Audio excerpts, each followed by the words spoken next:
Okay. Morning, uh, morning, students. So today we are going to enter into uh, day 10. Okay, day 10 of our HVAC online class. So yesterday we were dealing with FCU, AHU, and all, right. And not only that, we have just started with chillers also. So today it's an important day, and we'll be studying a little bit more about chillers, and we'll be studying about the pipe sizing, chilled water pipe sizing, and DX, direct expansion refrigerant pipe sizing also. Okay, just we'll be studying by manually, as well as we'll be looking the chart, and we'll be using this software also. There is a software for sizing the chilled water pipes, so we can see that also. Okay, now without wasting much time, uh, we could just see what is this chiller. So that we have finished till the difference between DX unit and chilled water unit, right? So today what we are going to see a little bit more about chiller, right? Chiller is nothing but a heat exchanger that you already know it, right? We have seen AHU, how the refrigerant is flowing through the AHU, how the hot or warm air is converted to cold air. Okay, we have seen that.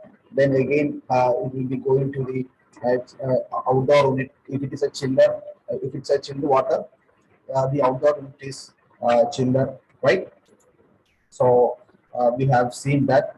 So today we'll be focusing a little bit more about the chiller. So let's see what is this chiller, and we could just revise what happened yesterday. Okay, then we'll be able to study more about chiller. Okay. So I'm going to share this screen, and okay, I'm going to share the screen, and today we'll be studying about chiller and its pipe sizing and all. Okay, we'll be solving, if possible, we'll be finishing the pipe sizing also. We'll be finishing pipe sizing also.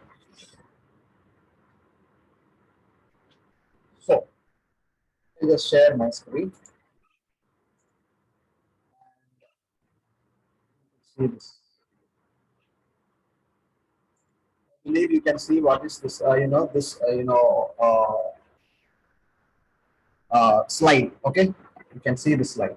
So here we are going to study about a chiller. Okay, so we have seen something about this chiller. So a chiller is a heat exchanger, that you know it. So you know what happens in the chiller, right? It's an outdoor unit. The warm water from the AHU is converted back to chilled water or cold water by the help of this chiller. This chiller comprises of both, a condenser also is attached to this chiller, and we have a refrigerant which is flowing through the chiller, okay, which helps the warm water to convert it into chilled water. Okay, now so just I will dictate what is written here. What is a chiller? A chiller is a heat exchanger using air, okay, refrigerant, water, and evaporation to transfer heat, BTU. So the heat's unit is normally we will be taking in BTU, British thermal unit, to produce air conditioning. Okay, and the unit of this chiller is, we'll be calling it in tons, TR, tons. Okay, the capacity of the chiller we usually give in tons, or we measuring the capacity of the chiller in tons. Okay, so there are two types of chillers. There are water cooled chiller as well as air cooled chiller. That's why this heat exchanger using air. I will be using refrigerant. We'll be using water if it's a water cooled chiller, and there will be evaporation also. Heat transfer happens through evaporation. Okay, so this is known as a chiller. Okay, a chiller comprises of an evaporator, a compressor, condenser, and expansion valve. Right? Why this chiller have this evaporator, compressor, condenser, and expansion valve? Because there is an operation in which the warm water is converted to chilled water by the help of a refrigerant, right? So, in order to convert this warm or vapor refrigerant into cold or low temperature, low pressure, refrigerant, we need all these equipments like compressors, condensers, expansion valve, and evaporator that we have already studied in this vapor compression cycle. Okay, so I believe that you know what is vapor compression cycle. So the two operations that happens in chiller is one is the warm water is been converted to cold water, and there is one more operation. There is a condenser also. There is a condenser which is attached to this chiller. Not yeah, it's a condenser. We could call it as a condenser. Okay, which is attached to this chiller, through which a refrigerant is passing through that. Okay, a refrigerant is passing through that. This refrigerant is the medium in which the warm water from the AHU is being converted to the chilled water or cold water. Okay, so I want someone to on your video so that you can see you. It is very difficult for me to teach, and I don't know whether you are listening or not. Or I don't get any response. That's right. Okay,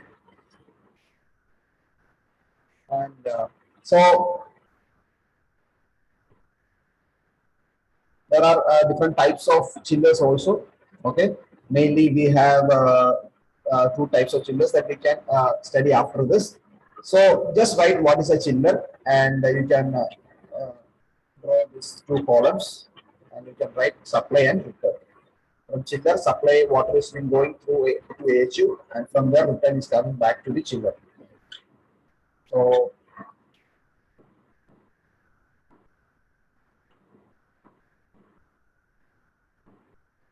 once you finish, just give a thumbs up. Okay. Chilled water chiller is a heat exchanger used to exchange heat between water and refrigerant. So the main heat transfer is occurring between refrigerant and water, refrigerant and chilled water. Okay. So what is the use of chiller? Our warm water. See, if I am saying warm water, in actual situation it is not warm. Okay, it will be cold itself only. But for your understanding only, I am saying warm water only. Because the chilled water is been going, supply will be even if it is in a 5 degrees Celsius, and the return water will be almost 11-12 degrees Celsius. Okay, so 12 degrees Celsius of return water, which means that it is not a warm water, it is cold water only. But for your understanding, I am saying that it is warm water and cold water. Okay. So the heat exchange is happening between the refrigerant and the water in the chiller. Okay.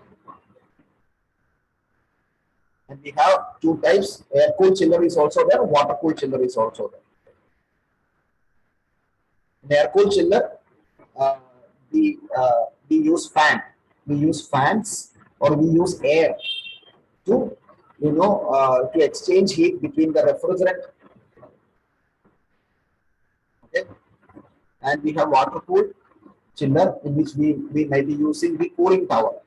From cooling tower, the water will be flowing to the condenser of the chiller, and the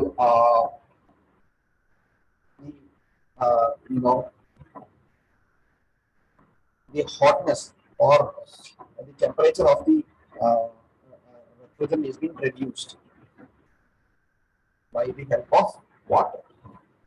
Okay.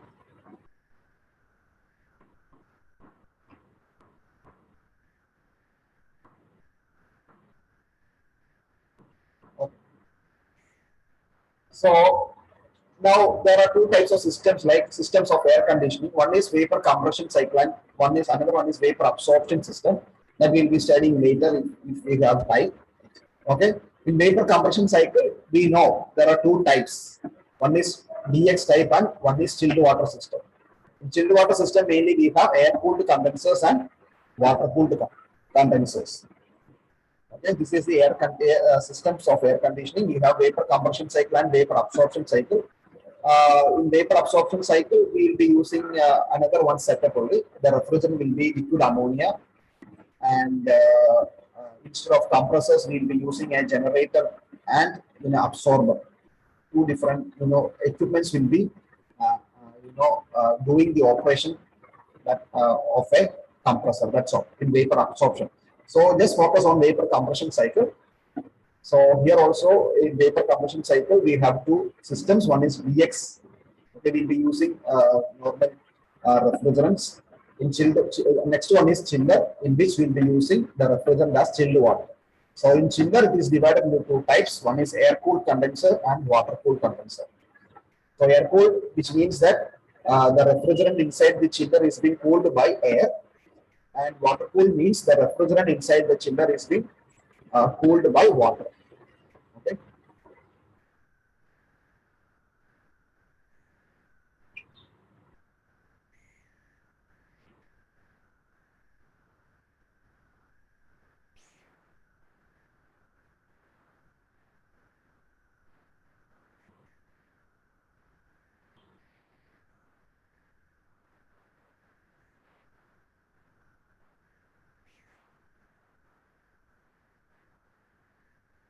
So we have yesterday seen this thing, right? Air cooled chiller. This is air inside the room. Yesterday we have gone through all these things. Okay. So I am just giving a brief idea. So we have our house or a room. We have AHU. Through AHU, cold air is being coming inside the room and hot air is being coming back. And by the help of a chilled water unit, chilled water will be coming inside and chilled water out will be going out. By the help of evaporator, what happens? The refrigerant will be coming inside, cold refrigerant will be coming inside, hot gas refrigerant will be going outside. By the help of condenser, what happens? The refrigerant, the hot refrigerant will be converted to cold refrigerant. And this refrigerant is being, the heat of the refrigerant is being absorbed by the fan or air. That's why it is known as air cooled chiller. So here one circulation is there, second circulation, chilled water. Here air circulation, here chilled water circulation, here refrigerant circulation, here again air circulation. Okay, that will be happening in air cooled chiller. I think this is you can understand this because we have studied this yesterday in detail. Okay. Now coming to air cooled chiller, this is the same thing that we have seen here. This is our building, and this is the chiller, and water 42 degree Fahrenheit is been coming to the AHU, and warm water 52 degree Fahrenheit is again going back to the chiller. So here chiller refrigerant is been flowing. We have expansion valve, evaporator, compressor, and condenser. Okay. So by this refrigerant, the heat of this chilled water has been absorbed by this refrigerant, and a cycle will be continuing like this. And the hot vapor gas refrigerants heat is being lost or taken away by, or heat exchange is being done by the help of air or outside air. Okay. So I think this is pretty well understood by you, I think so. Now, when it comes to water cooled chiller, the same system. Extra one more thing is that a cooling tower is being attached to that, because water cooled chiller will be having water to cool the refrigerant. Okay, in air cooled chiller we have air to cool the refrigerant. Then we have water to cool the refrigerant. Okay, so I will explain this. Air is being circulated here through the AHU, and chilled water is being circulated through the AHU from chiller, and this chilled water, the warm water is converted to chilled water by the help of refrigerant inside the chiller, and this refrigerant is being converted to cold. The hot refrigerant is being converted to cold refrigerant by the help of condensed water or cold water inside the cooling tower, and the water inside the cooling tower is being naturally or it is by the help of fan, different fans, by the help of evaporation. Again, this water is being cooled. So that is happening here. So here we have in water cooled chiller, we have extra cooling tower. So in cooling tower, what happens is that the heat of the water is being taken away by the help of air. Okay. So that's what we have studied about water cooled chiller. This is the thing. Water is being chilled water is being flowing to the AHU cooling coil. From there, warm water comes out. It goes to the chiller, and there is a refrigerant inside the chiller. A refrigerant is being circulated, and the refrigerant inside the chiller absorbs the heat of this water. Okay, so what happens to the refrigerant? It becomes warm refrigerant. That warm refrigerant has to be converted into cold refrigerant by the help of cooling tower. Cooling tower in the sense water is being passed through the cooling tower. Water is being passed or circulated through the cooling tower and chiller. Okay, 100 degree Fahrenheit water is being passed, 120 degree Fahrenheit water is being again circulated like this. Okay, so here we have fans and all those things. By evaporation, this water temperature is being changed. Here cold water will be coming, here hot water or warm water will be coming. So we need to know what are the different cycles which is happening in chiller, and what are the different types of chillers, and what are the mechanism that is happening in water cooled chiller and air cooled chiller. Okay. Now write one more thing. So yesterday we have seen all these things. Yeah.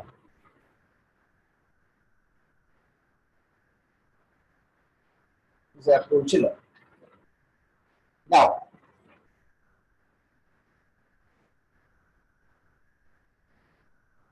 so you can see two cycles here, right?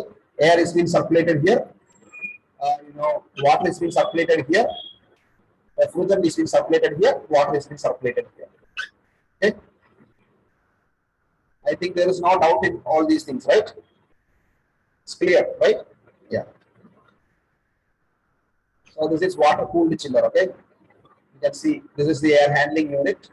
This is just an picture. Okay. This is the air handling unit. This both comprises of a chiller. So this chilled water. This might be shell and tube type. Shell and tube type heat exchanger. Which means that through the shell, sometimes the refrigerant might be passing or water might be passing. Through the tube, sometimes the refrigerant will be passing and sometimes water will be passing. Okay.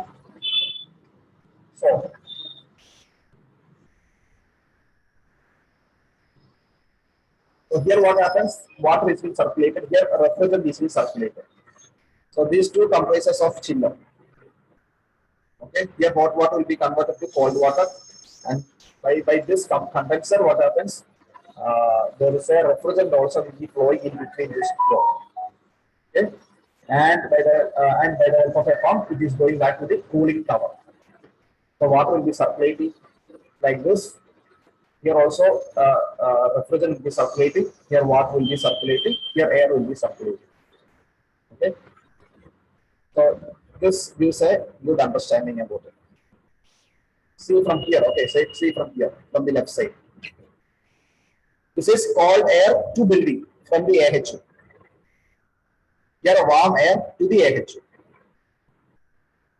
Here from the chiller, cold water is being pumped into the cooling coil of the AHU.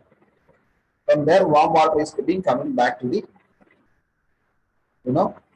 chiller unit.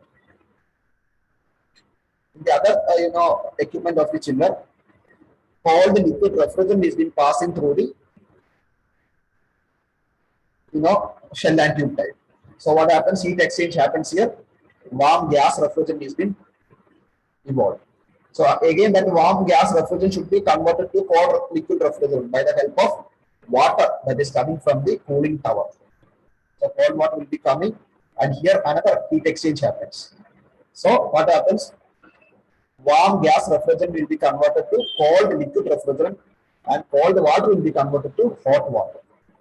Now this hot water should be converted to cold water by the help of cold air through the tower fin, cooling tower fin. And what happens? By the help of evaporation, hot air is being released to the atmosphere. So all these things are heat exchangers. AHU is a heat exchanger. Okay, heat exchange between water and air. This is another heat exchanger. Heat exchange happens between chilled water and refrigerant. This is another heat exchanger. Okay. Here also the refrigerant and water. Heat exchange happens between the refrigerant and water. Here, this is also another heat exchanger. Okay, heat exchange happens between air and water. Understood? So here water is being pumped by the help of chilled water pump. Here air is being blown by the help of supply air fan. Here refrigerant is being circulated by the help of compressor. Here water is being circulated by the help of condenser pump. Okay, here air is being circulated by the help of another cooling tower fan. I think if you get this idea, you will be pretty much sure, and you will be having a broad and a good idea about what is happening in different equipments inside the air conditioning system. So this is very important. You should understand what are the operations or what are the cycles that is happening inside this air conditioning system. Okay, so this is very important. This you have to know it, and you have to know what is the operations or what are the different air circulations and what are the different heat exchangers, heat exchanging which is happening in different equipments of our air conditioning unit. Okay, so this we have seen yesterday, right? This we have seen yesterday. So you don't have, I don't want to teach much about this. Okay, airflow, chilled water, hot water, cold refrigerant, hot gas refrigerant. Okay, then cold water and hot water. Okay, now just see this. This is an overall HVAC system. Okay, we have an indoor unit known as AHU. Okay, you just think this is a three-story building. Okay, one AHU is kept here, another AHU is kept here, another AHU is kept here. We have three chillers also. Okay, just we can see how this chiller is been working and how the water is been flowing between indoor unit of AHU and outdoor unit chiller. Okay, I'll show you. So initially, three-way valve 100% open. 100% open. This is the three-way valve. Three-way valve 100% open means it is in on condition. This both side is on. Okay. This both valves are open. It is not closed. It is open. Which means three-way valve. This is three-way valve. So I will explain what is this. Okay. We have three AHUs indoor unit. AHU1, AHU2, AHU3. This is first floor, second floor, third floor. Okay. And we have three chillers also. Chiller 1, chiller 2, chiller 3. This is just an example. Okay. And we have a primary pump. What is the use of this primary pump? The return water from this AHU should be pumped to the chiller. That's why we have primary pumps. Okay. We have a secondary pump also. It is not shown here, but we have a secondary pump. The secondary pump will be set here. I will show you. Okay. The secondary pump will be set here. What is the purpose of secondary pump? The chilled water from the chiller should reach to AHU by the help of secondary pump. So there are primary pumps and there are secondary pumps in chillers. Okay. So what happens in AHU? Chilled water is being supplied to AHU and return water is being coming back from AHU. Chilled water is being given to AHU from chiller and return water from the AHU is given back to the chiller. So this water will be circulated like this. Okay. So in this first condition, okay, if the valve is open, all these three valves are open, what happens? You can see here what happens. Three-way valve is in open. It means it is on. It is open.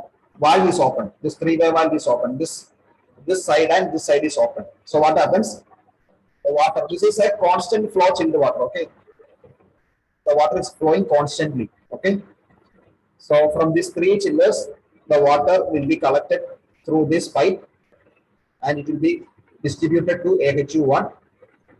This will be going to AHU2, and this will be going to AHU3. Understood? So from chilled water 1, chiller 1, it will be going to AHU 1. From chiller 2, it will be going to AHU 2. From chiller 3, it will be going to AHU 3. Okay, this is the supply. Okay, this happens. What happens to return from AHU? What happens? Inside the AHU, there is cooling coil, correct? So you can see an arrow here and an arrow here. An arrow which is showing outwards and an arrow showing inwards. What that means is that the air from the room, okay, hot air is coming into the AHU and cold air is going from the AHU, or which is supplied to the room.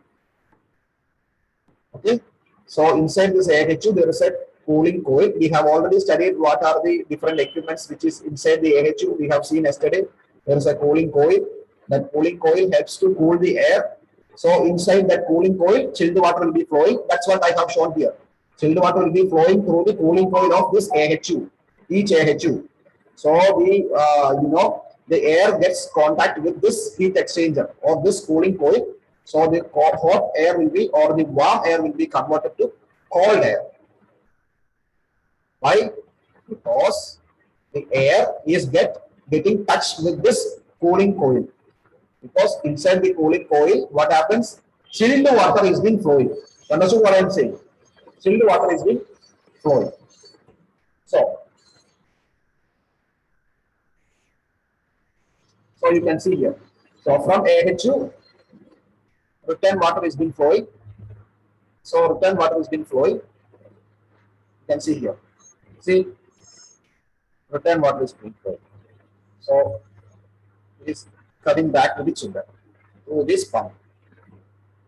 Okay, so it is going here and return is been coming back to the. So now in case here there will not be any bypass. Okay, this section will be closed because we don't want any bypass. If this AHU is not working or we don't, this AHU is in off condition, at that time we can on this bypass valve. Okay, so that we can reduce the capacity of chiller. We can reduce its cost or electricity. Okay, if this is not in use, why we need to supply this chilled water to our AHU? We don't want, right? So in such situation, what we will do is that we will be bypassing this water. Okay, we won't allow the water to come into the AHU if it is not in working. So when three-way valve is in shut position, is in off position, what happens? This is shut. Take an example. This is shut. What happens? Yeah, the water is not going to the AHU. It comes back to the chiller through the bypass valve. It is just bypassing the water. Okay, through this three-way valve, it is not entering into the AHU.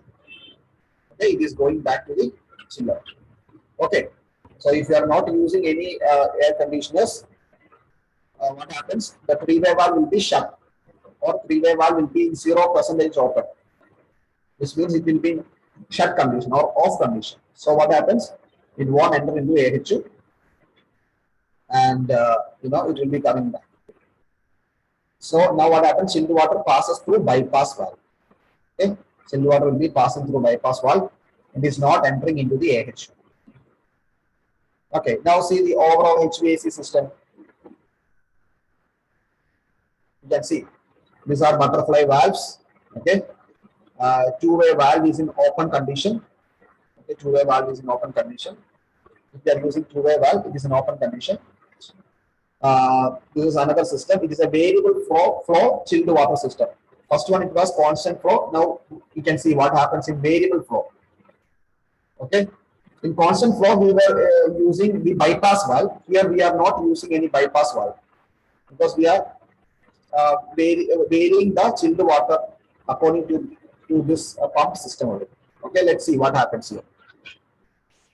So initially from chiller 1, 2 and 3, the water is being pumped by the help of secondary pump to the AHU. Okay, so from AHU, the return water will be coming back, and by the help of primary pump, what happens? It will be given back to the chiller.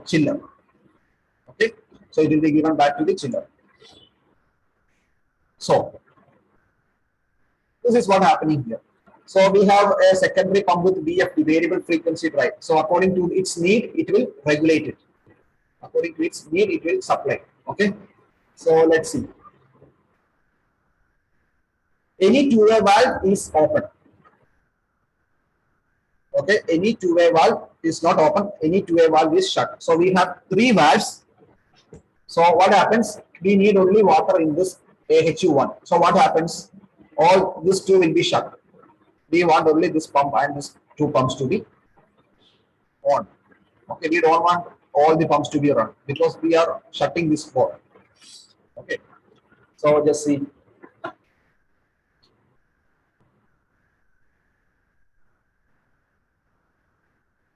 Right, so only this chiller 1 is working. This chiller 2 and this chiller 3 is in off position because we don't want all this chiller to work because we need only this water. The demand of water is less because AHU1 is only working. We need only AHU1. AHU2 and AHU3 is not working. Not working if they don't want air condition. In such case, what happens? We don't want to run all these chillers, chiller 1, chiller 2, chiller 3, because what happens? That much electricity will be consumed, right? We don't want to run it. We don't want to waste it. So what happens? We need only the sufficient amount of GPM, which means sufficient amount of flow. Correct. So in case of AC also, if CFM is being passing through through the duct, if two air conditioner is not working, we don't want to supply it, right? We are offing it. The same way here, water also, we are offing the water. We are using only one chiller here. Another two chiller, we are shutting it. And you can see the water from the chiller is been going. And through this pump, it will reach the AHU. Through the return line, it will come back to the chiller. Okay. So this is the system. There will be a primary pump. Okay, what is the use of this primary pump? The primary pump helps to pump the water from or the return water from the AHU to the chiller. And what is the use of secondary pump? The secondary pump helps to pump the water from chiller to the AHU. Okay, and we have differential pressure sensors will be there. We need to know what are the pressure difference between these both area, and we have valves. We have butterfly valves. Okay, we have immersible temperature sensors also. Okay, these are the different things that happens in chiller. Okay, so this is the thing that you need to know. Okay, we don't want to know much more about this, so just understand this. Okay, now write a heading types of chillers. Write a heading types of chillers. Types of chillers.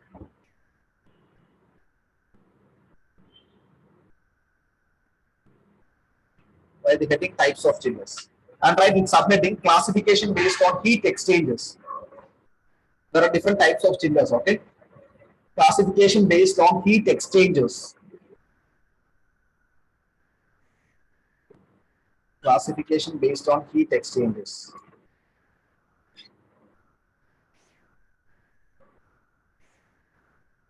First one, flooded type heat exchanger. Flooded type heat exchanger. FLOODED. Flooded type heat exchanger.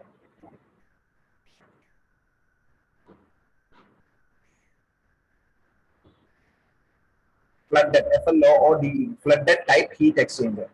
Classification based on heat exchangers. Okay, flooded type heat exchanger. What do you mean by flooded type heat exchangers means? The refrigerant will be in shell and water will be in tube.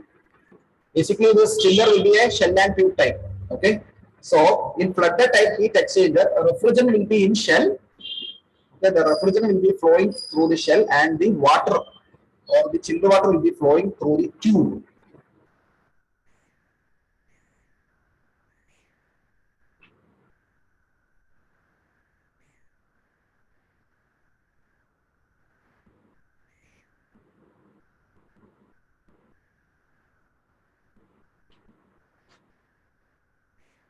Another one type is the second one, DX type heat exchanger. DX, direct expansion. DX type heat exchanger.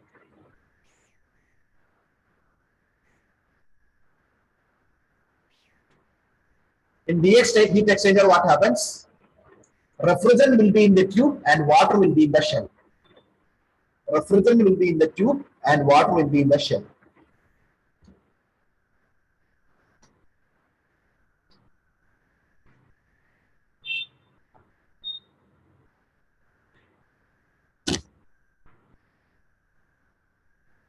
That is based on, heat exchangers.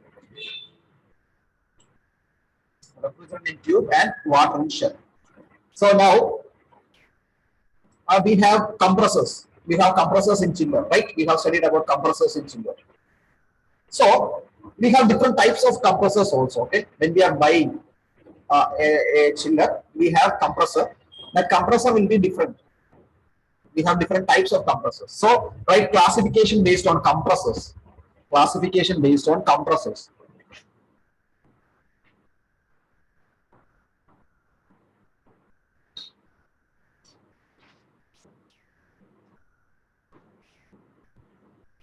Classification based on compressors.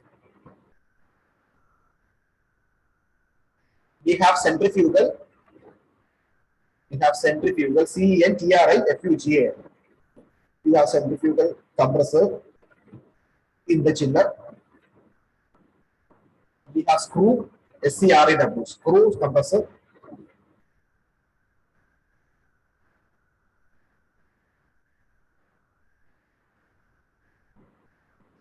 SCREW. We have scroll type, SCROLL.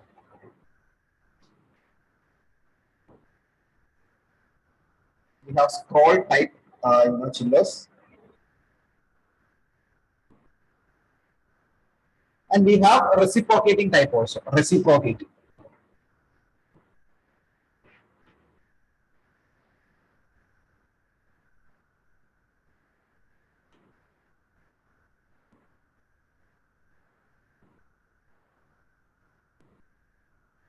Okay. So the latest one is the most commonly and the latest type of compressors that we use in chiller is scroll type, SCROL. Okay, if someone asks you what are the latest type of compressors that is used in chillers, you should be able to say that it is scroll type. So in bracket you write for scroll type, not screw, scroll, SCROL. Bracket of scroll you write latest, LATEST. Okay, we are using latest.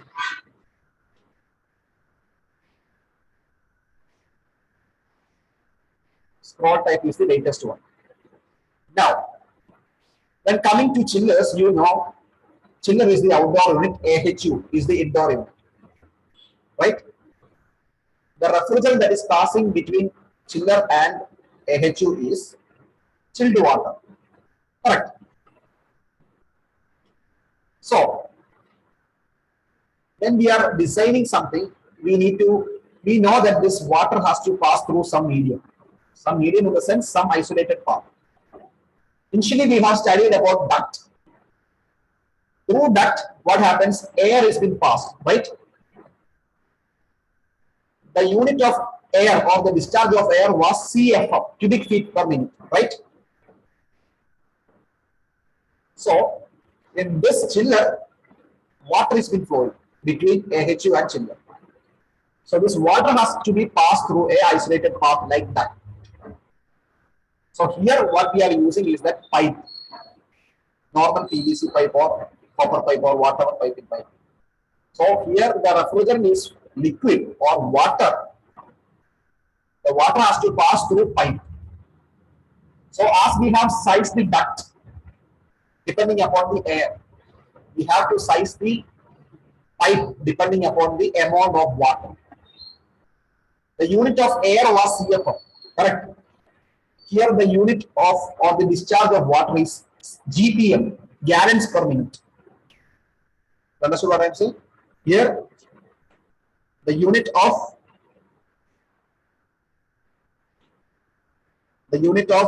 water is gallons per minute. Okay. So next you write a heading, flow Flow rate through chillers. Flow rate. How much amount of water should be passing through the chiller and through the pipe? Then we have to know it. Then only we will be able to size the pipe, which chilled water pipe. So initially, to size the duct, we need to know the CFM or the amount of air that should be passing through the duct, right? The same way, here, if we need to size the pipe or the chilled water pipe, we need the amount of water that is been flowing through that pipe. Depending upon the water only, depending upon the GPM or gallons per minute only, we will be able to size the pipe. Okay. And so write flow rate through chillers, flow rate through chillers, flow rate through chillers.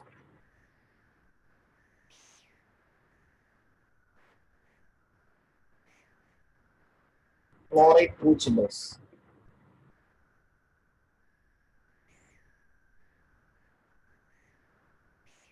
So flow rate through chillers, we have a formula, flow rate GPM equal to, or I will show my notes.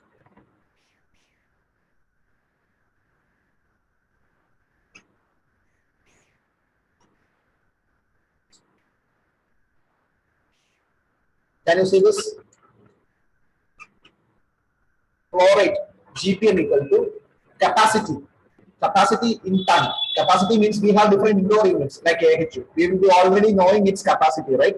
5 ton, 6 ton, 10 ton, like that. We will be knowing it. We are designing the chiller way. Okay. So we will be knowing the capacity of indoor units. So how to calculate how much water should be passing through that cooling coil? We'll be knowing by the help of this formula. Okay. The flow rate GPM, gallons per minute, is equal to capacity into 24 divided by delta T. Initially, to find the flow rate of air, we found a formula, B volume in meter cube into ACH divided by 1.7, right? The same way, to find the air, we have another formula, that is capacity of the air conditioner into 24 divided by delta T. Delta T means change in temperature. Okay. So normally the supply water temperature of this chiller will be 45 degree Fahrenheit, and the return water from the AHU to the chiller will be almost 55 degree. That is the normal condition. Okay. The temperature difference will be 10 degree Fahrenheit, right? So we can assume like that, and since the temperature difference between the inlet and the outlet of chilled water unit for designing usually 55 degree and 45 degree Fahrenheit. Therefore, delta T is equal to 10 degree Fahrenheit. So write this formula and write this. Delta T is equal to 10 degree Fahrenheit. Because the temperature that is flowing from the chiller will be 45 degree, and the water will be coming back to the chiller will be usually 55 degree. Normally it will be in the range of 10 degree to 12 degree Fahrenheit. Okay. So now you can assume it as 10 degree Fahrenheit, and you just write this formula.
So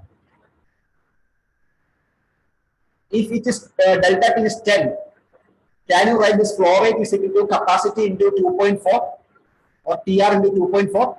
You could write like that, right? This delta T is 10, correct?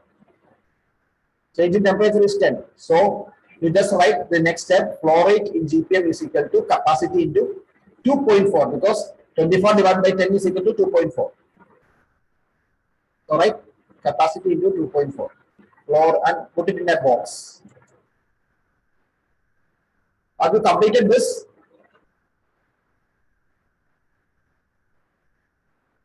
If you complete this, just give a thumbs up. Temperature difference between inlet and outlet of chilled water unit for designing usually 55° and 45° Fahrenheit. Therefore, delta T or the temperature difference is equal to 10° Fahrenheit.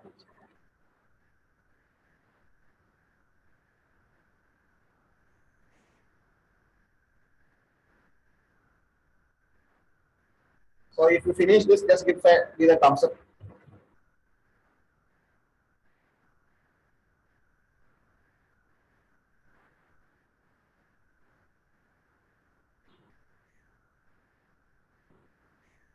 Okay. So instead of this, you can write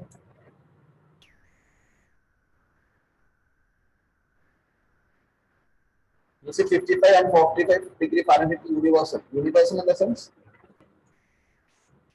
normally this will be the temperature. Okay, normally this will be the temperature. Sometimes it will be different. The supply temperature will be usually 45° Fahrenheit, and return temperature we cannot say it is 55. Sometimes it will change. It can go even up to now 55° Fahrenheit means around 12 degrees Celsius. Okay, around 12 degrees Celsius. It can go even up to 19 degrees Celsius also, depending upon the heat that is being produced by the AHU. Okay. So as an assumption, we could write the normal range is 10° Fahrenheit.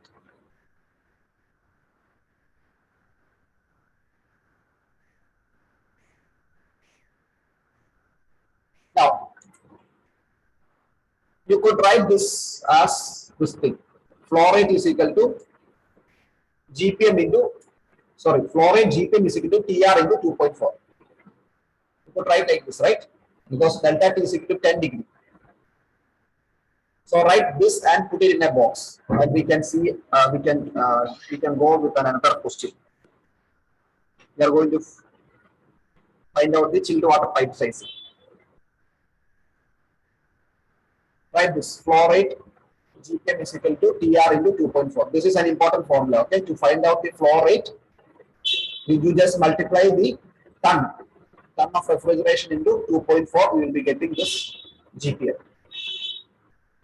Okay.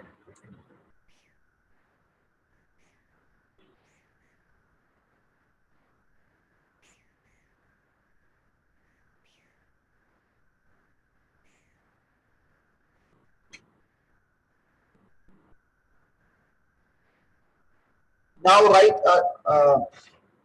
instead you write your heading with today's date with day 10, something like that. Okay, so that it will be easy for you to know what have been studied in different days. Now write a heading. We are going to deal with chilled water pipe sizing. We are going to see how to size the chilled water pipe.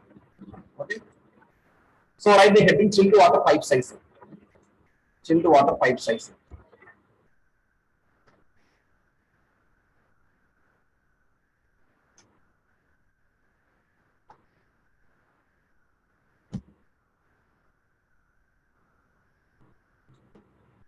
Chilled water pipe sizing. We have different types of piping. Okay, chilled water, we have different types of piping. One is known as roof piping. This means that the chilled water pipe will be passing through the roof. And we have riser piping. Riser means the vertical pipes. You can see the pipes which comes vertically. You can see some pipes from the top to bottom. That is known as vertical pipe. We'll be commonly calling it as, in plumbing, we'll be calling it as risers, R-I-S-E-R, riser pipes. Okay, and another type of pipe is known as floor pipe, which will be passing through the floor. So one type of pipe is the pipe will be passing through the floor. Another type is the vertical pipe, which is called as risers. Then another pipe is the pipe which goes through the roof. Why we are differentiating these three? Because through each pipe we have to give a velocity of water. Then only we'll be able to design it. Okay. Usually we will be having different velocities in different pipes, which means roof pipe, vertical pipe, and floor piping. Okay. So right, types of piping, right? Types of piping.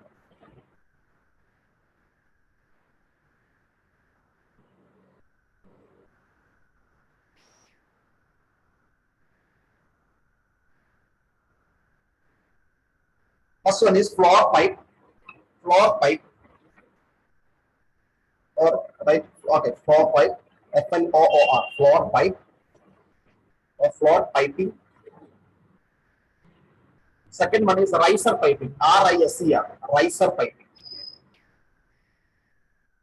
riser piping. Riser means the vertical pipes.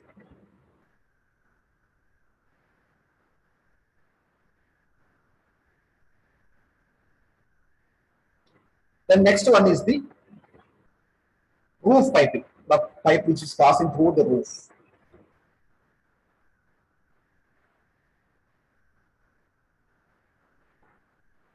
And all these different pipings, ASHRAE have recommended different velocities.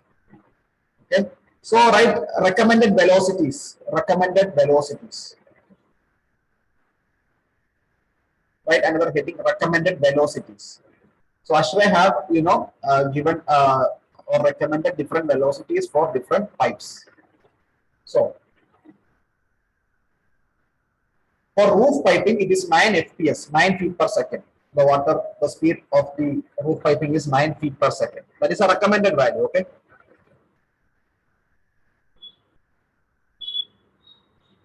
For roof piping, 9 FPS, feet per second.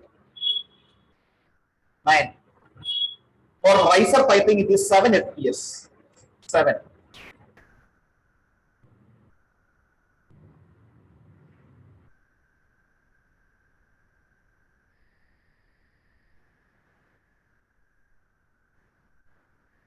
For floor piping, it is 5 FPS, 5 feet per second. 5 feet per second, FPS.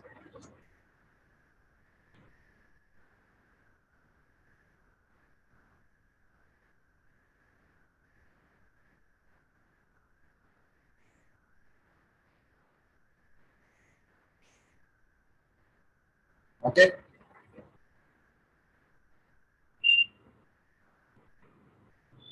And the ASHRAE is saying something like regarding the calculations or the designing of ducts, pipes. Okay, what is that is write as a note. Write as a note. Just write a note. So, like, just listen here. When we are sizing the pipe, when we are sizing the chilled water pipe, we need to see the properties of it. Like in the sense, like the velocity should not go beyond some range, okay, or the frictional loss should not go beyond some value. So when you are designing, we have to look that property also. We have to look the frictional loss, and we have to look the velocity also according, and we have to make sure that the velocity should come in the range of what the ASHRAE have recommended. Okay, and we have to make sure that the frictional loss should not go beyond what is recommended by the ASHRAE. So according to that only we will be sizing the pipes. Understood? So when we are piping the chilled water pipe sizing, we have to see these two properties also. Whether my whether my velocity in the pipe or the velocity of the water inside the pipe is in the range what ASHRAE have recommended, or whether it is going beyond the frictional loss which is recommended. That we have to see, and we have to make sure that the values should come between the ranges which is been recommended by ASHRAE. So write as a note, by ASHRAE standard for piping, by ASHRAE standard for piping,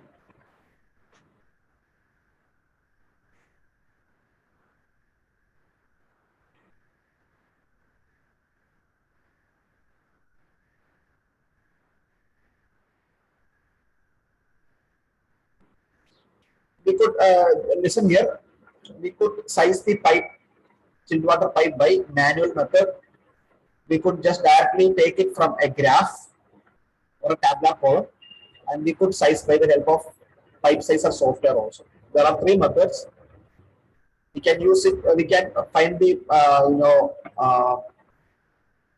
pipe size by the help of manual calculations by using graph. Second option is we can directly take from the tabular column. Third one, we can use a software. Okay.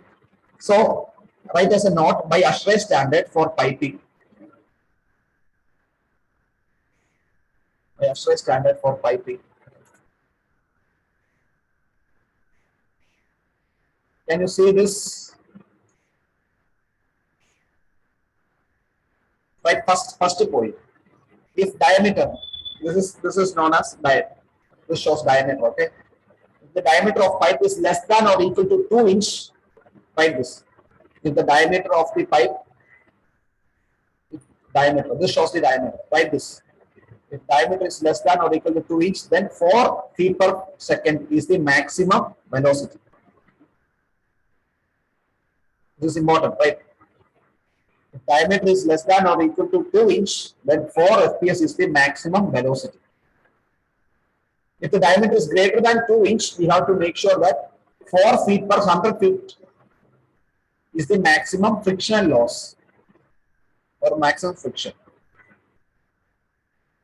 So when we are designing, we have to look this board. Then if the pipe size comes below 2 inch, we have to see whether it doesn't, we have to make sure that it doesn't go beyond 4 FPS. And if the diameter is greater than 2 inch, the diameter of the pipe of the chilled water is greater than 2 inch, we have to make sure that the friction should not go beyond 4 feet per 100 feet. That we can see from the software. Okay. So write this. This is important. If dia is less than or equal to 2 inch, then 4 FPS is the maximum velocity. If dia is greater than 2 inch, 4 feet per 100 feet is the maximum friction.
Okay.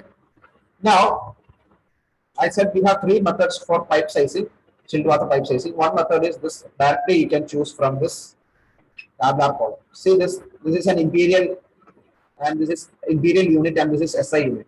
Imperial unit means you could get the water in GPM. Here in SI unit, you could get water in liter per second.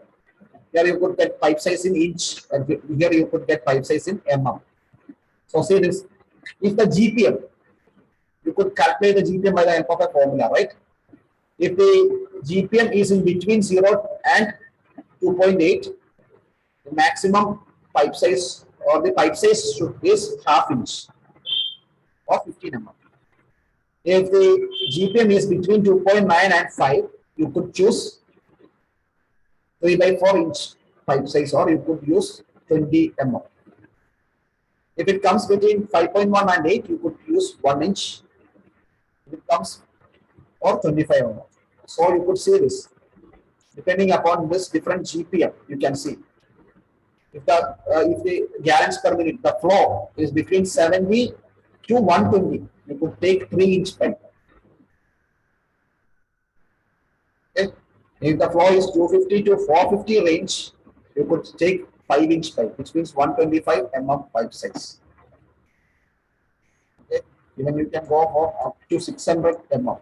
Okay, that is a big, you know, normal pipes and all only, it will be, our normal pipes will be 32 mm, 40 mm, 50, 65 mm, 80.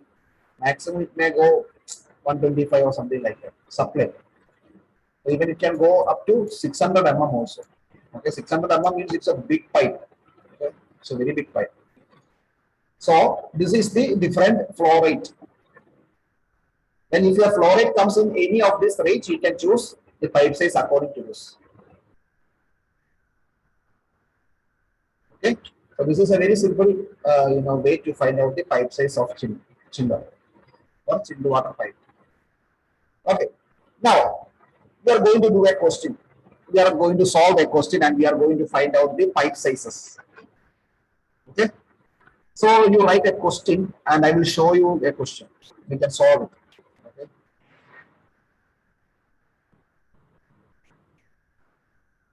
I think you can see this, right? This is a chiller. Okay, we are going to find out the pipe size. Before we have find out the duct size of different node, right? We have find out the duct size of different node. The same way we are going to find out the pipe size of different nodes. Okay, so I will explain what is this. It's a chiller outdoor unit.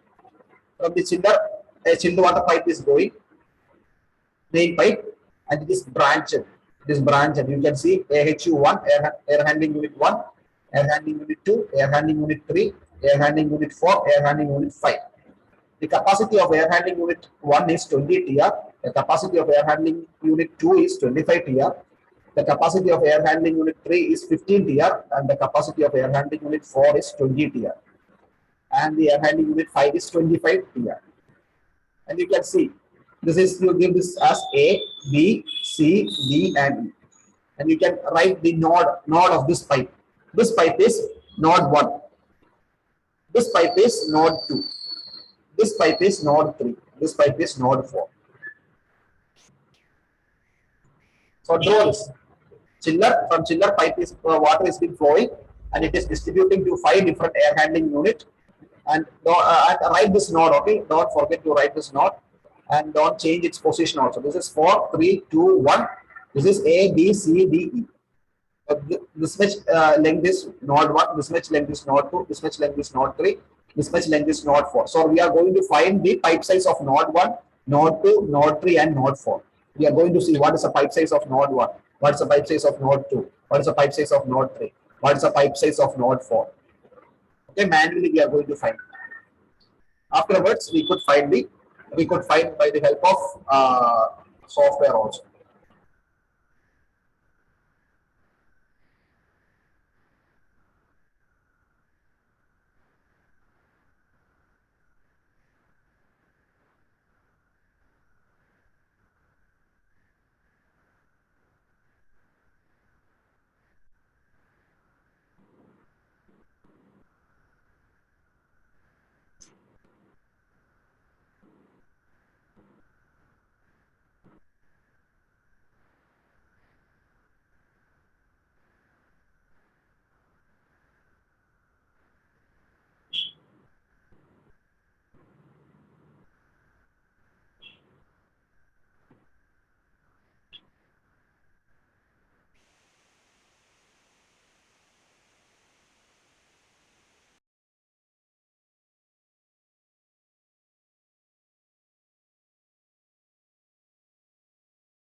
Have you completed this? Give a thumbs up.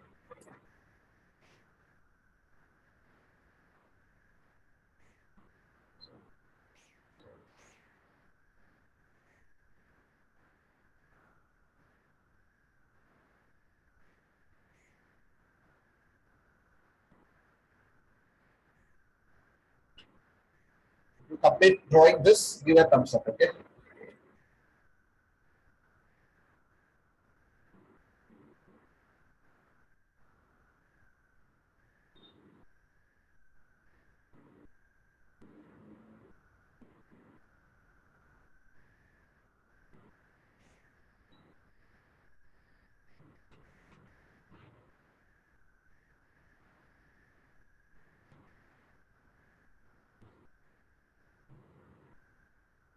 Okay.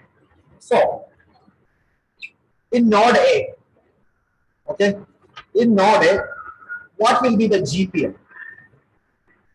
Node A means in AHU1. What will be the what will be the water which will be flowing through AHU1? You know the capacity of AHU1 is 20 TR. Okay, the capacity is given. So can you find the GPM by the help of formula that I have already given you?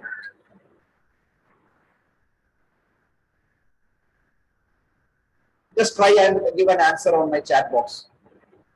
What will be the GPM which will be flowing through this branch? Okay, branch to this AHU1. And give me an answer. What will be the GPM will be passing through this AHU1? Because you know the ton, you know what is the capacity of this AHU. So can you give me the answer of it? I want everyone to answer, okay?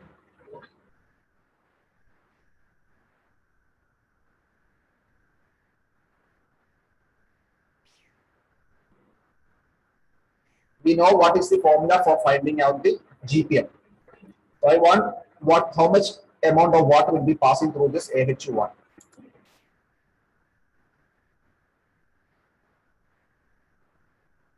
Temperature difference you can give as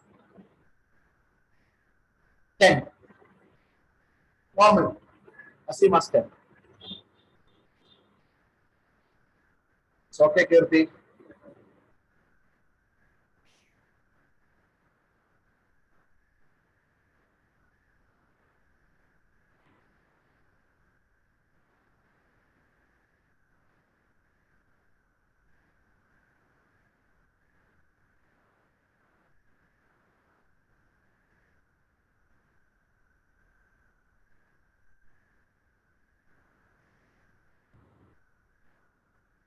What will be the answer?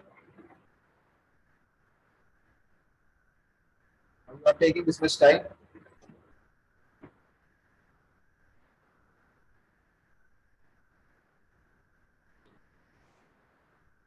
What will be the GPM that is flowing through air handling unit 1?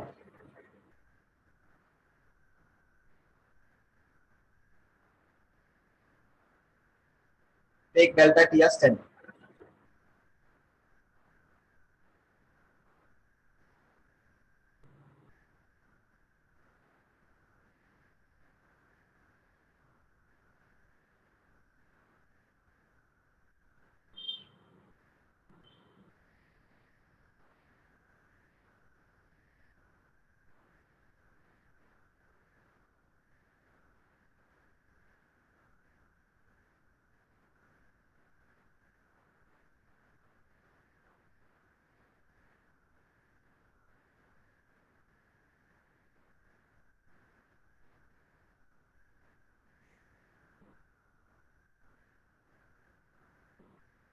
Shepherd, it is not 2.4 divided by temperature difference, it is 24 divided by temperature difference, okay?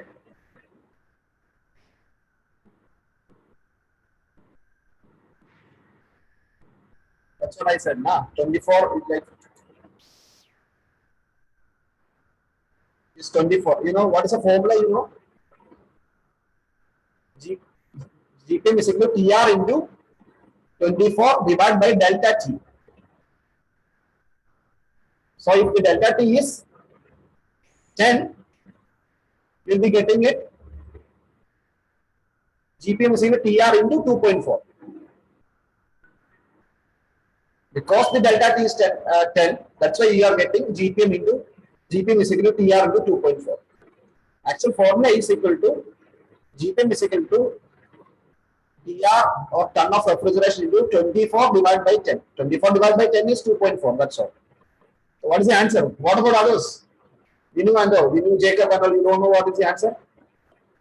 How to multiply 20 into 2.4, you don't know? Yeah. What about Jacob? Are you present there?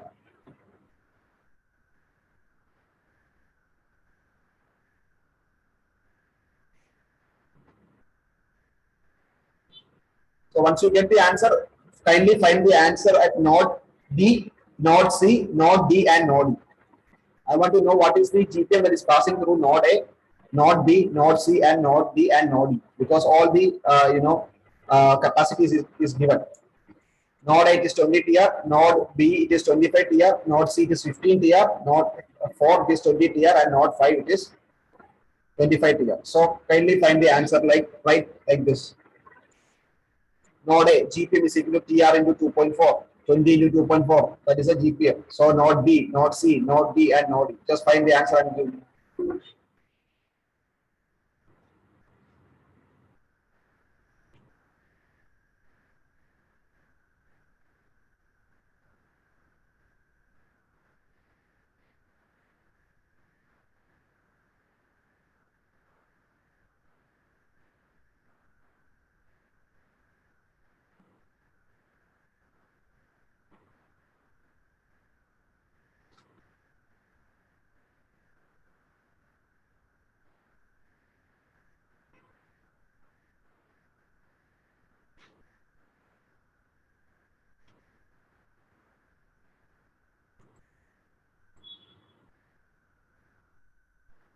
Yeah, AHU2 correct.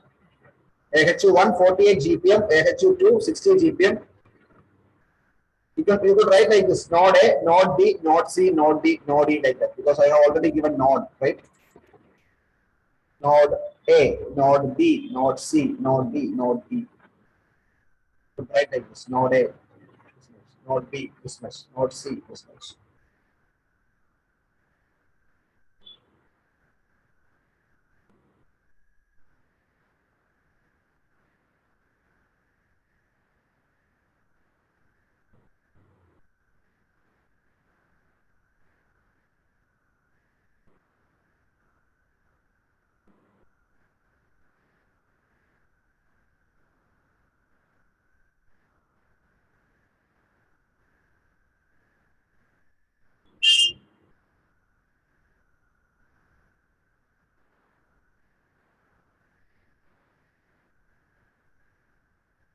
Node D and node E will be same as that of node A and node B.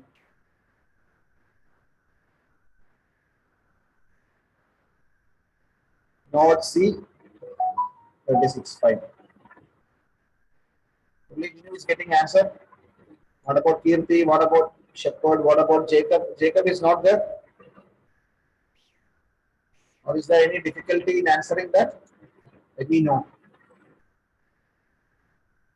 If there is any difficulty, I will explain it. Because this is just simple math. That's it.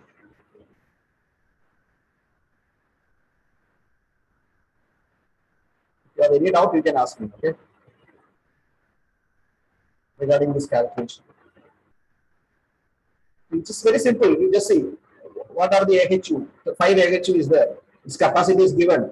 What is the formula? GPM is equal to TR into 2.4. Why it is 2.4? Because the delta T we have assumed as 10. The actual formula is equal to TR into 24 divided by delta T.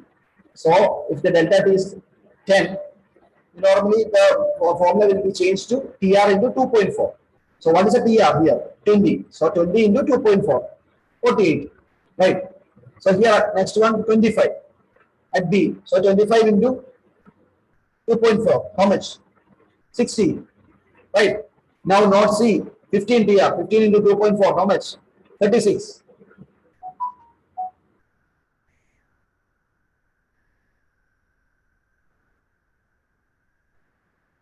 Yeah. Node A 48. Node B 60. Node 3 36. Node 4. Node D 48. Node E 60. Yeah. So I'll show you this. Don't worry. So you can see node A, it is 48. Okay. Node A, it is 48. Now comes to node B.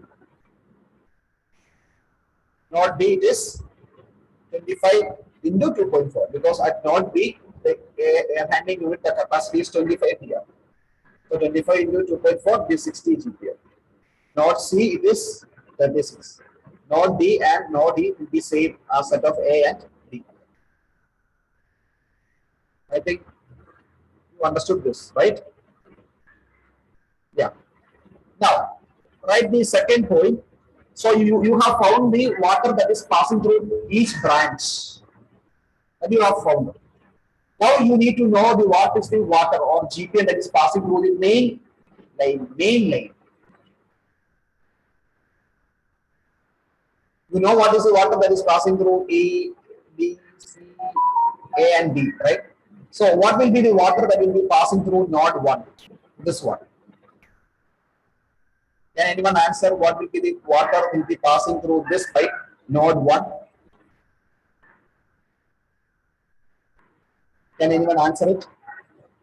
What will be the water at node 1? This one. What is the amount of water that will be present in node 1?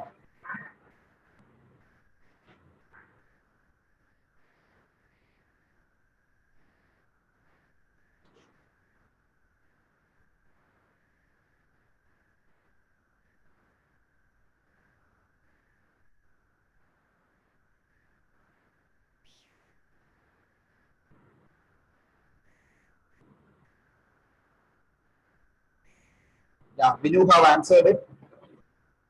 Anyone else can answer it? What will be the water that will be present in node 1?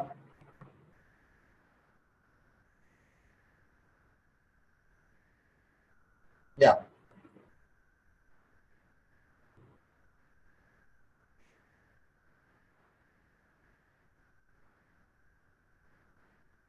In this node 1, you know the water will be passing will be the water which is present in AHU4 and AHU5. Correct. Because when we add this both only the water will be sufficient will be here. Na? You understand what I'm saying? The water which is passing through this plus this will be the water will be in one, right?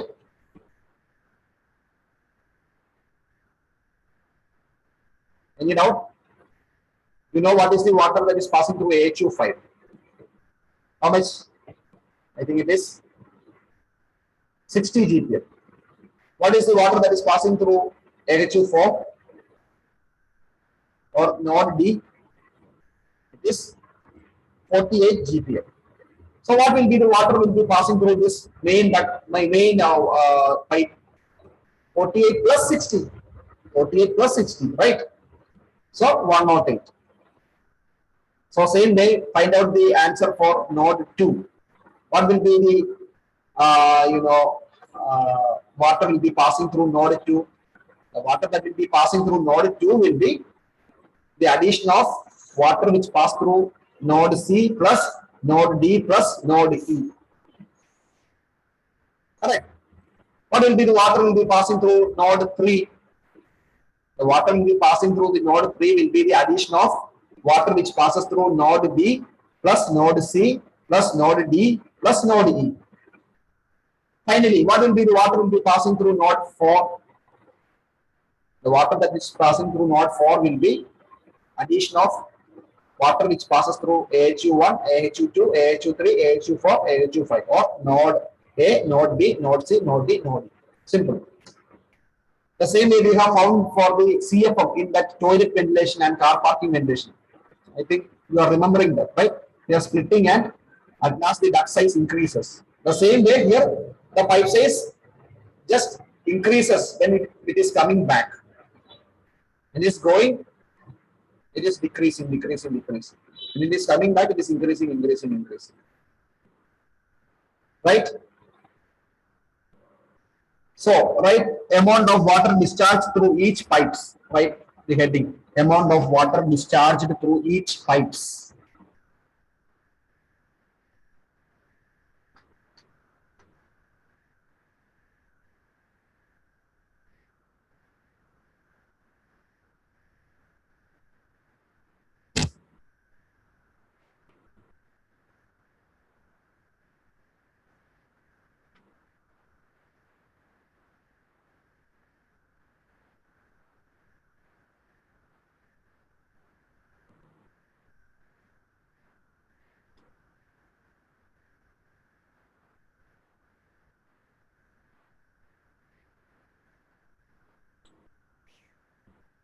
and write like this: the amount of water discharged through each pipes.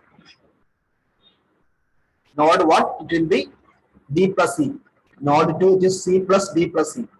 Node 3 is D plus, right, like this.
Once you finish, just give a thumbs up, okay?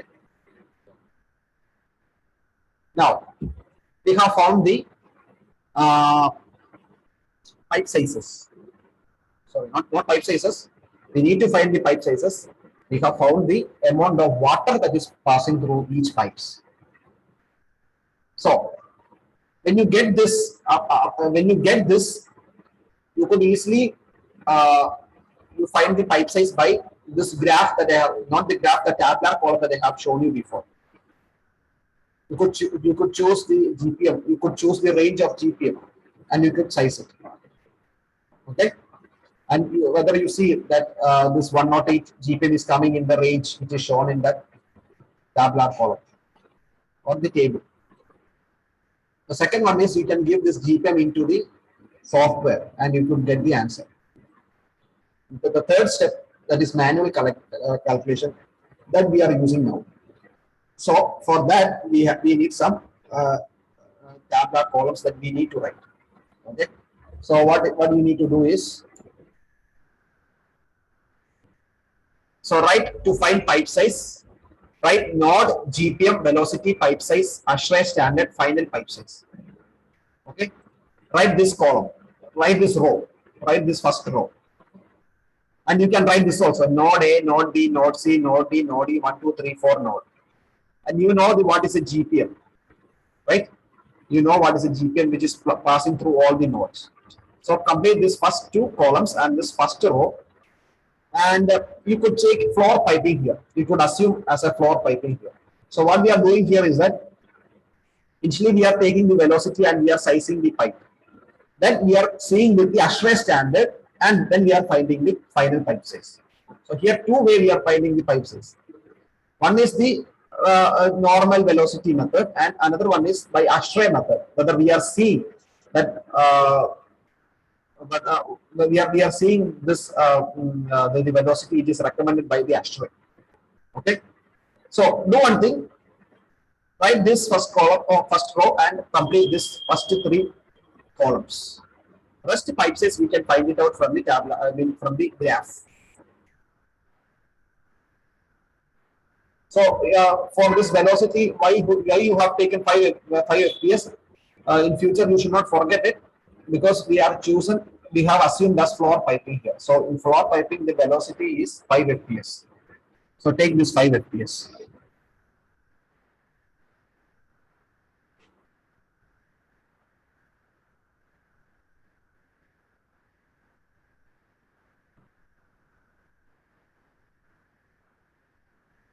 Just write down only these three columns. Okay.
Once you complete this, just give a thumbs up. Okay. Complete this first three column and this first row.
Why we have chosen this 5 fps? Because we have assumed it is a floor piping. That's right. So now we are going to find the pipe size from the graph by comparing this GPM with this velocity. Okay. So once you finish this, just give a thumbs up.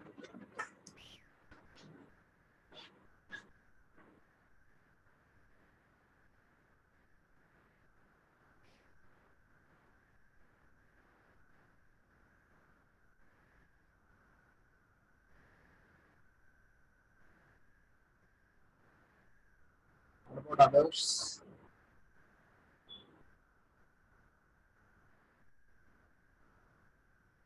Okay, so now, so we are going to see a graph, okay?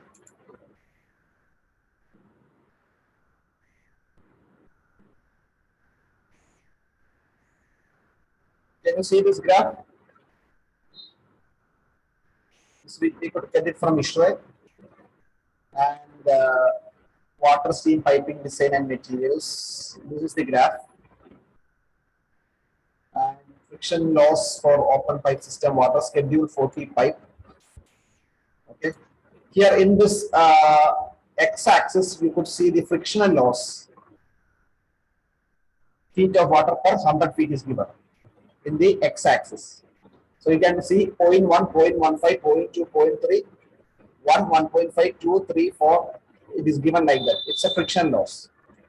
What can you see in the y-axis? It is the GPM. The GPM is shown. 1, 1.5, 3, 4, 5, it goes like that. So in y-axis, GPM is shown, and in x-axis, frictional loss is shown. And you can see lines like this, slanting lines like this. Right? You could see slanting line like this. You could see my cursor. Okay, that shows the pipe size. You can see here pipe size. You can see pipe size. So it is 3 by 8 inch. This is 1 by 2 inch. This is 3 by 4 inch. This is 1 inch. This is 1 by 4 inch. This is 1.5 inch. It goes like that. This is the chilled water pipe size, line. And you can see another line like this, slanting line. And that is the velocity, feet per second, FPS. So this line, 1, 1.5, 2, 3, 4, 5, 6, okay, 8, 10, 15, 20. That shows the velocity in FPS. This slanting line shows the, pipe diameter, pipe size, okay, and this x-axis shows frictional loss, and this y-axis shows flow rate. So from our graph, so not from our graph, from our table, can you find the normal pipe size? We have 48 GPM and 5 FPS. We have 48 GPM and 5 FPS. So 48 GPM means it will be coming somewhere here. This is 50 GPM, 40, 50, 60. This is 50 GPM, right? It will be coming somewhere closer to this line. What is our velocity? 5 FPS. So 1, 1.5, 2, 3, 4, 5. So this line. So comparing this line with this line, we will be getting the pipe size. Let's see what will be the pipe size. So this is 48.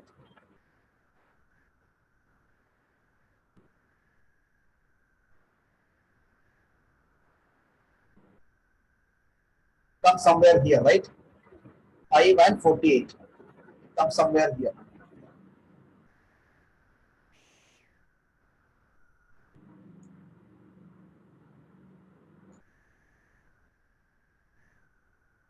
Five and 48. So 48 this and 5 this. Right? So it is coming in between.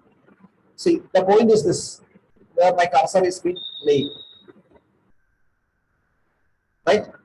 So the point comes in between 2 inch and 2.5 inch, right? It comes here, right? It comes in between 2 and 2.5 inch, which means that this point is very close to this line rather than this line. Correct. This point is very close to this 2 inch. So what you have to write? You have to write there as 2 inch. 2 inch is our pipe diameter. So write there 2 inch, pipe size 2 inch. What about 60? What about 60? Let's see, what about 60? This is 60. Going here. Comes almost center, right? Not almost center.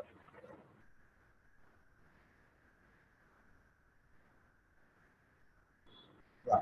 I think it is very closer to 2 than 2.5. It is come just below this half. Okay, this distance is small than this. So take that also 2 inch.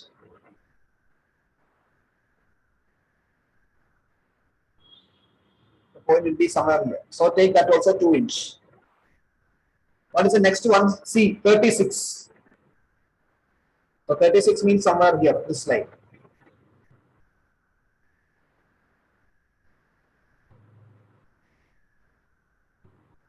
Comes somewhere here. So it is closer to 2.5. Sorry, 1.5. Very close to 1.5. It is between 1.5 and 2, but it is close to 1.5. So write that as 1.5. Okay.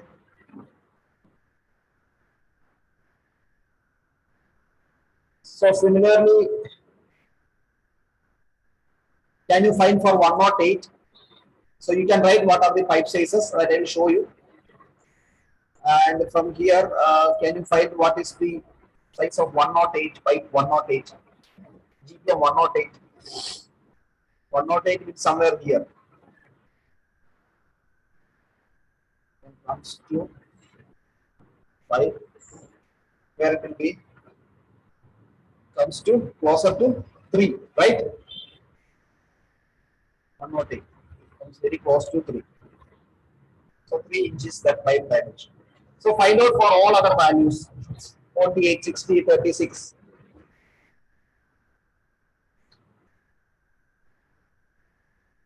We have already found for 48 it is 2 inch, 60 it is 2 inch, 36 it is 1.5 inch. Again 48 it is 2 inch, 60 2 inch, 108 it is 3 inch. Find out for 144, 204 and 252. And write it on the chat box. Is it possible to look into this and right?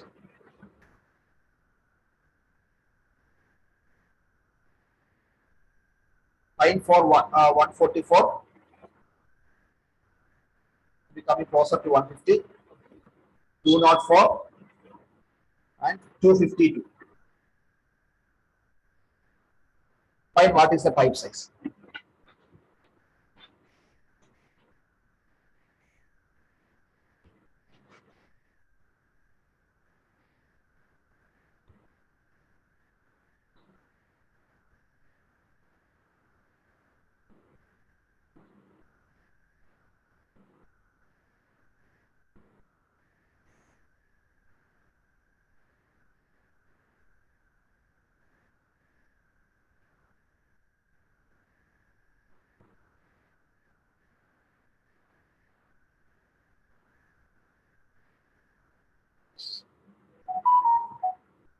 Any doubt? Let me know.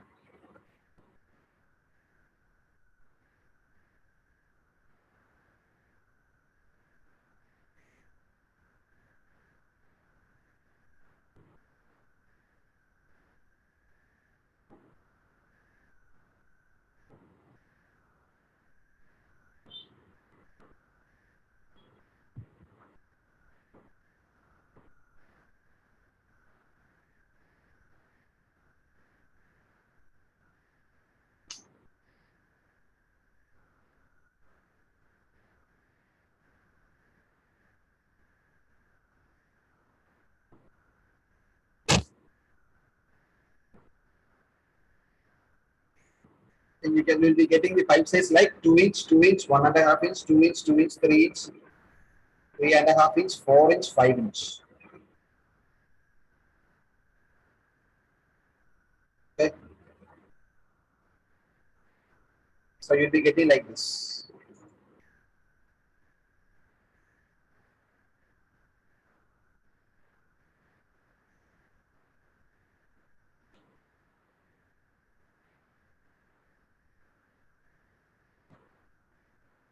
So I think you know how to choose this, right? Take the GPM and take the velocity and then find it from this graph itself. Which is coming closer, you take that value. So do one thing, just copy this. Pipe size 2 inch, 2 inch, 1.5, 2 inch, 2 inch, 2 inch, 3 inch, 4 inch, 5 inch. Okay.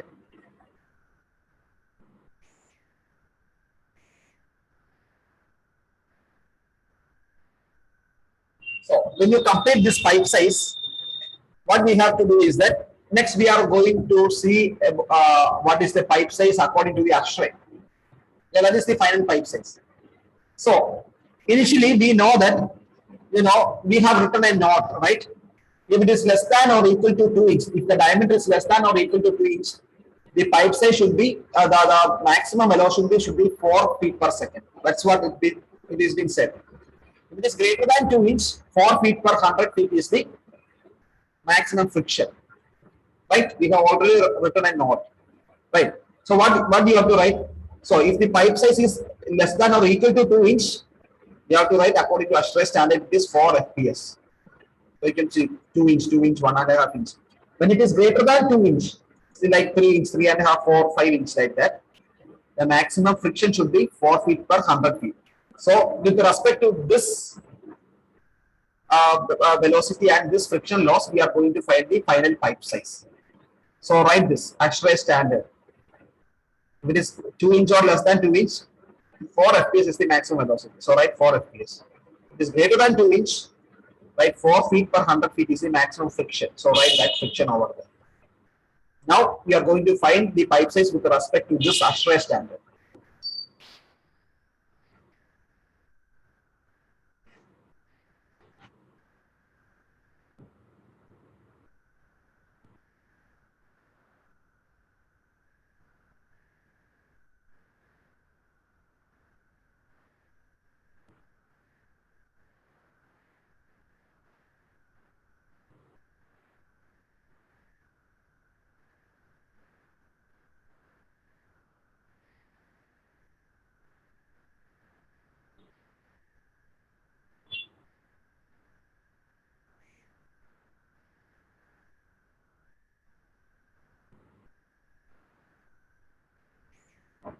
Like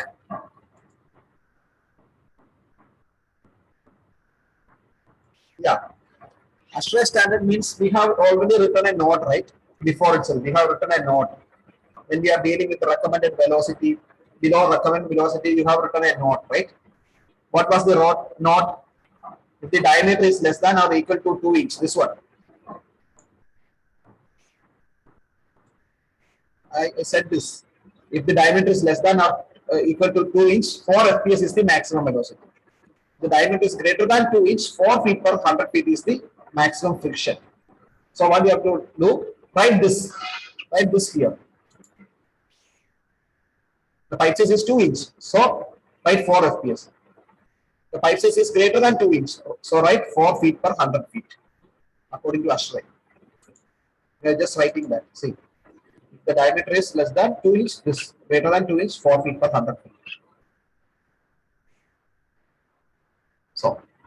So once you finish this, we are going to find the final pipe size.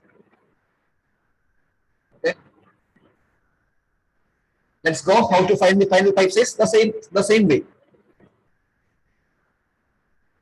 What is the GPM? 48 GPM. What is the velocity that I have to give? 4 FPS. So let's see.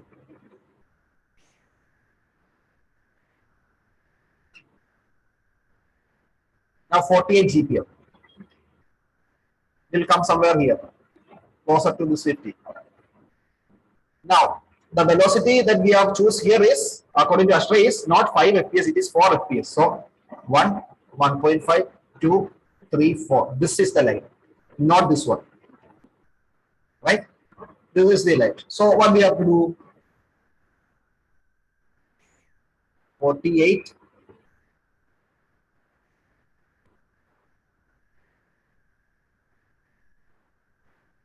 comes closer to 2.5, right?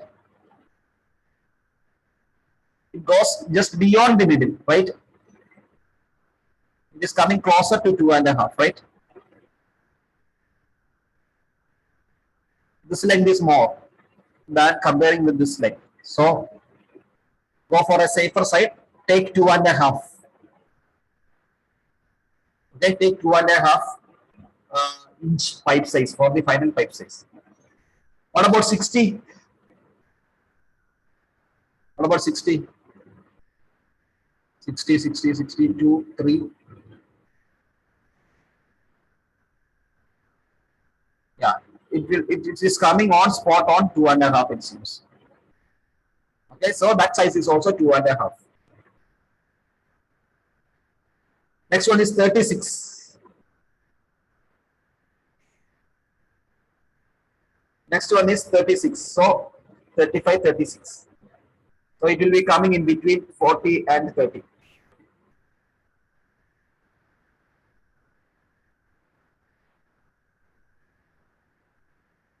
This also somewhere here. So it is coming closer to 2 inch. It is between 1.5 and 2. It is uh, somewhere here. So it is 2 inch. So I think you got the idea, right? So I think you got the idea. So write rest other thing also. Just you can copy it. So you can write 2.5, 2, 2.5, 2.5, 2, and 2.5, and 2.5. This is the pipe size, final pipe size. When it comes to this 4 feet per 100 feet, we have to just see the x-axis. Okay. So I am pretty sure that you know how to take this final pipe size. Here you have to see GPM with this 4 FPS. Then you will be getting final pipe size. When it comes to 108 till 252, the the assurance standard should be taken with respect to this friction loss. Okay, Jacob. No problem. So let's see what about this node 1. Okay, what will be the pipe size at node 1? It is 108, right? 108. 108 with respect to this 4 feet per 100 feet only. Okay, not with this 4 FPS, 4 feet. So let's see what happens.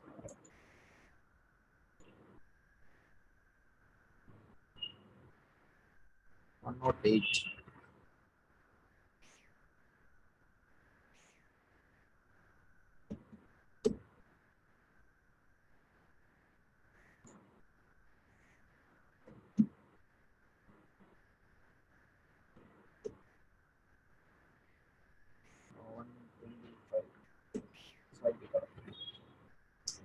So you could see friction loss here. You could see this x-axis in friction loss, right? So 0.1, 0.15, 0.2, 0.3, 1.5, stuff like that. You could see the GPM also. Yeah. Okay. So it is 108, right? 108 means it will be closer to this 100. Okay. Be closer to this 100. So 108 with respect to 4 feet per 100 feet. So 4 feet per 100 feet means this line. This is 4.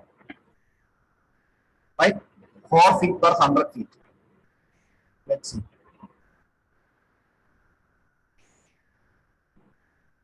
4 feet per 100.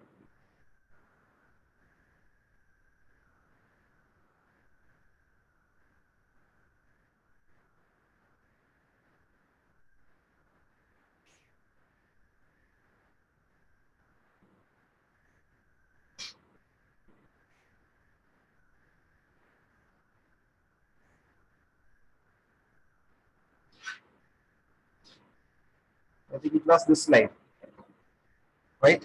I think this was this slide, right?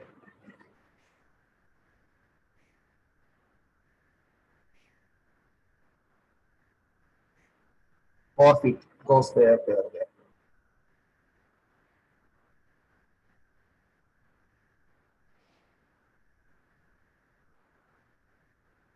Come somewhere here, right? So it is between,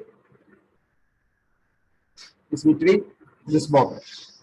3.5 and 3 and 3.5. So it is coming very closer to this 3, right? It is coming this point. So you can write as 3 inch. So 108 we can write as 3 inch. The same way you could find it for 144, 204 and 252.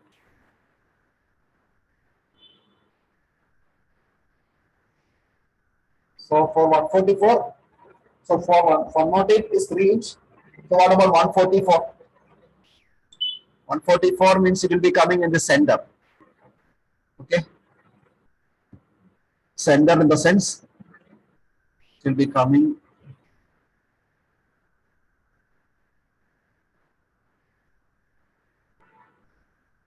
So you can take 3 here also you could take 3. I mean center just below the center. Okay, just 148. So it comes below the center it seems. So you could take 3 inch also, no problem. When it comes to 204,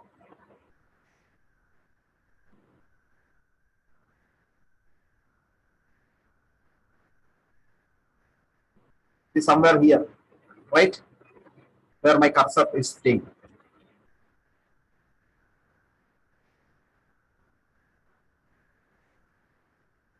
204.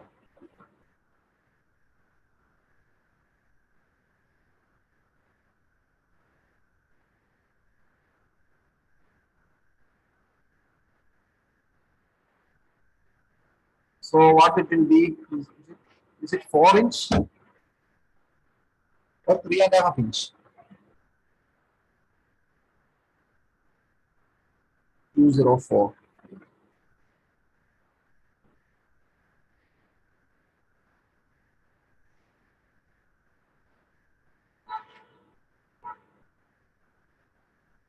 I think it is coming closer to 4 inch it seems, right? It is not 3.5. It is coming closer to 4 inch. 204 GPM. Coming to 250.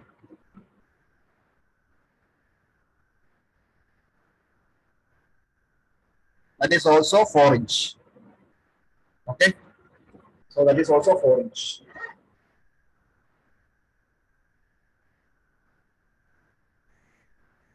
So write this box 4 inch. Okay. This 4 inch, this 4 inch. So we didn't get time to look onto the software. So we'll be studying that software on Monday. Okay. We'll be studying software on Monday and we'll be sizing the DX, direct expansion pipe sizing also will be doing it. Okay.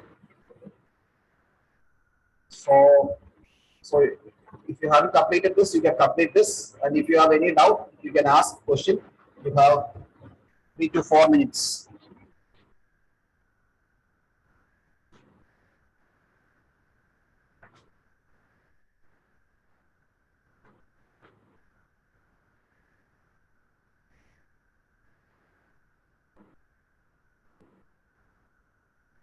This is easy one. Just know the GPM by the help of formula. Know the velocity, choose the velocity, find the pipe size. The Mushray, just choose the velocity or friction loss, then go to the tabular graph and find out the pipe size. That's all.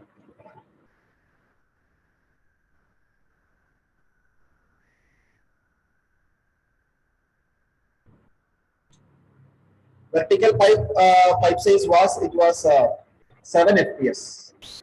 Okay, 7 FPS. Floor piping 5 FPS, vertical 7 FPS, and roof piping 9 FPS.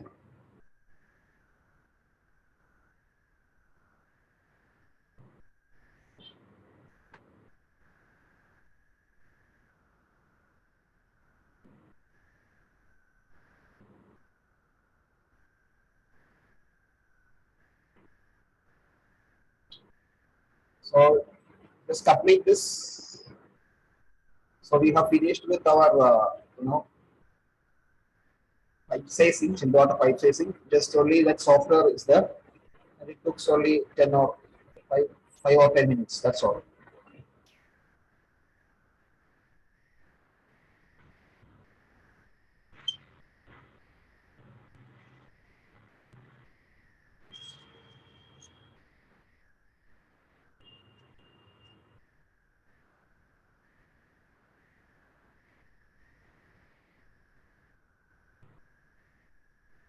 So you can use any of these three methods. You can use graph, you can use tabular column, you can use software also. Okay. So the best method is you can use the software and you can use tabular column. Okay. You could easily get the type size.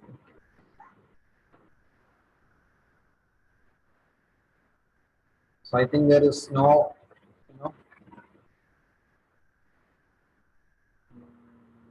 doubt so far. Okay. So we can wind up our class. Okay. So what about Kirti? Did you get all the videos? All the videos you have sent to you to your mail. You got all the videos.